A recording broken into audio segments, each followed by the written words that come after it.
Bismillahirrahmanirrahim. Alhamdulillah salatu wassalamu ala Rasulillah. Ikhwan dan akhwat yang dirahmati Allah Subhanahu wa taala. Pembahasan kita kali ini tentang model-model ujub. Sudah kita jelaskan bahwasanya di antara perbedaan antara ujub dengan riya, kalau riya hanya berkaitan dengan amalan soleh, adapun ujub berkaitan dengan amal soleh dan juga berkaitan dengan perkara dunia.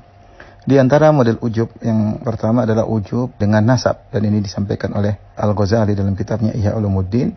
Dia mengatakan bahwasanya di antara ujub adalah ujub dengan nasab yang mulia sebagaimana ujubnya Al-Hashimiyah. Al-Hashimiyah adalah Ahlul Bait, maksudnya Ahlul Bait. Kemudian kata Al-Ghazali, sampai-sampai sebagian mereka menyangka bisa selamat dengan kemuliaan nasabnya dan dengan selamatnya leluhur mereka, dan ia telah diampuni dosa-dosanya. Ini adalah contoh ujub yang menimpa sebagian orang, mentang-mentang dia dari Bani Hashim. Ya. Bani Hashim adalah Ahlul Bait, yaitu dari kabilahnya Nabi SAW. Karena Rasulullah SAW adalah Muhammad bin Abdullah bin Abdul Muttalib bin Hashim. Nah, seluruh keturunan dari Hashim disebut dengan Ahlul Bait, ya. Di antaranya adalah keturunan Nabi Muhammad SAW.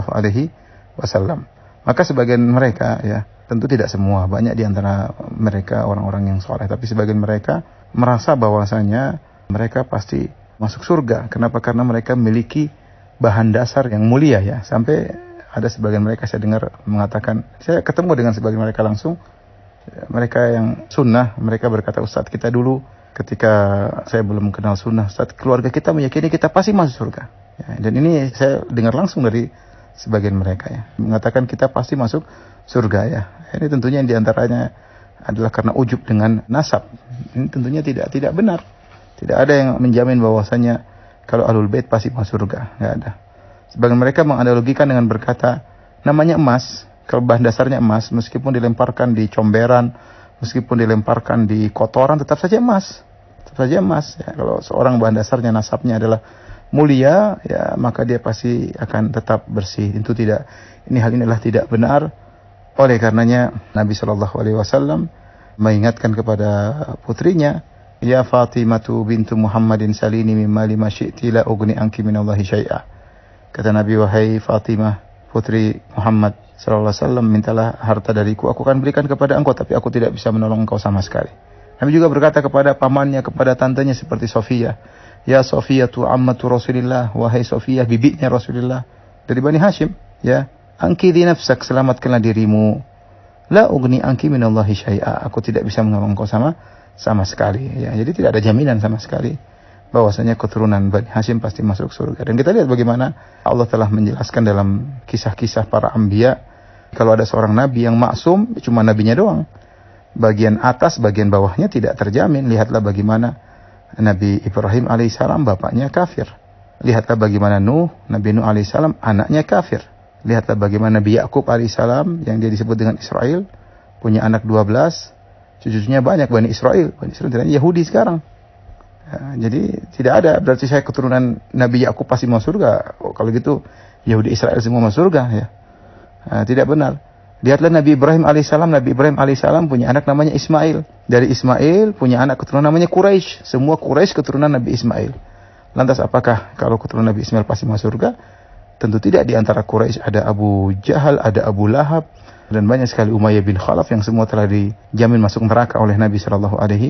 Oleh karenanya jelas dalam barometer Islam, yang mulia adalah paling bertakwa. Inna akramakum indallahi atqakum. Ini jelas kaidah kata Allah. Inna akramakum indallahi atqakum. Yang paling mulia di sisi Allah, yang paling bertakwa di antara kalian. Kata Nabi SAW, kullukum min Adam, Adam min turab. Semua kalian dari Adam, dan Adam dari tanah. La fadla lil arabi alal ajami. Tidak ada keistimewaan orang Arab di atas orang Ajam, dan sebaliknya non-Arab tidak ada keistimewaan orang non-Arab di atas orang Arab. Illa bitaqwa, kecuali dengan takwa. Maka seorang yang memiliki nasab yang baik, ya, seperti nasab Bani Hashim ini nasab yang mulia, maka hendaknya dia mengiringkan dengan kesolehan. Jika dia tidak mengiringkan nasabnya yang tinggi dengan kesolehan, maka percuma. Makanya Nabi SAW mengatakan, Man batta'a bihi amaluh lam yusri' bihi nasabuh. Barang siapa yang lambat karena amalnya yang tidak soleh, maka tidak bermanfaat nasabnya yang tinggi. Tidak bermanfaat nasab yang tinggi. Seorang penyair berkata, laqad rafa'al Islam Salman al-Farisi wa qad wada'al kufru an-nasiba Aba Lahabin. Kata seorang penyair, sungguhnya Islam telah mengangkat Salman dan dia bukan orang Arab, dia dari Persia, telah dimuliakan oleh Allah Subhanahu wa taala. Dan sebaliknya Abu Lahab yang nasabnya tinggi dari Bani Hashim masuk neraka. Oleh karenanya ikhwan dan akhwat yang dirahmati Allah Subhanahu wa taala, tidak perlu kita bangga-banggakan dengan nasab kita. Satu bangga keturunan ningrat lah, satu bangga keturunan keraja inilah. Ya, yang Allah nilai bukan nasab sama sekali. Yang Allah nilai adalah takwa. Kalau Anda memiliki nasab yang leluhur yang baik, maka buktikanlah dengan amal soleh Anda. Ikutilah leluhur Anda, ya, sehingga Anda akan melihat di sisi Allah Subhanahu wa taala. Wallahu ta'ala alam bisawab.